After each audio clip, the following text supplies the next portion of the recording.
c'est ce week-end et c'est dans ton département. Hello tout le monde, on se retrouve pour de nouvelles actus du Sud. Cette semaine, c'est la dernière ligne droite avant les élections municipales.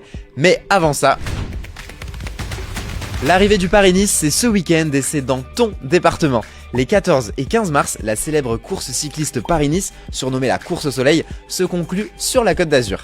Alors le samedi 14 mars, la 7ème étape partira de la promenade des Anglais pour rejoindre la station d'Oron avant la grande finale autour de Nice prévue le lendemain. Et exceptionnellement, l'arrivée ne se fera pas sur la promenade des Anglais, mais à l'Alliance Riviera en raison des élections municipales organisées le même jour. Comme chaque année, les meilleurs cyclistes du monde s'affronteront sur les routes de l'arrière-pays niçois avec de nombreux spectateurs attendus le long du parcours pour encourager les athlètes, mais aussi gagner quelques goodies. Alors, tu es prêt à donner de la voix ?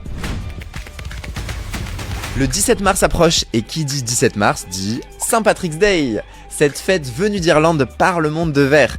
Devenue fête nationale en Irlande en 1930, elle s'est ensuite répandue à travers le monde avec des célébrations souvent marquées par des défilés et la couleur verte, symbole de l'identité irlandaise. À Nice notamment, tu retrouveras cette ambiance dans les pubs irlandais du centre-ville et du Vieux-Nice. Tu pourras fêter l'événement au Manolans, Irish Pub, au O'Neill's Pub, au Big Ben Pub ou encore au Snug & Cellar pour profiter de cette ambiance irlandaise unique et évidemment de quelques bières.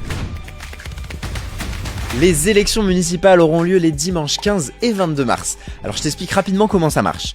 Le 15 mars, les électeurs voteront pour élire les conseillers municipaux. Si une liste obtient la majorité absolue, elle est élue. Dès le premier tour, il reçoit la moitié des sièges au conseil municipal, le reste étant réparti à la proportionnelle entre les autres listes. En revanche, si aucune liste n'atteint cette majorité, un second tour est organisé le 22 mars. Seules les listes ayant obtenu au moins 10% des voix peuvent alors se présenter. Des fusions entre les listes sont possibles avec celles ayant obtenu au moins 5%. Après les élections, les conseils municipaux éliront leur maire lors de la séance d'installation, puis les conseils communautaires seront installés dans les semaines suivantes. Alors n'oublie pas ta carte électorale ou, à défaut, ton document d'identité pour pouvoir voter. C'était tes actus de la semaine et ça se passe ici, dans le Sud. Alors à la semaine prochaine pour de nouvelles actus.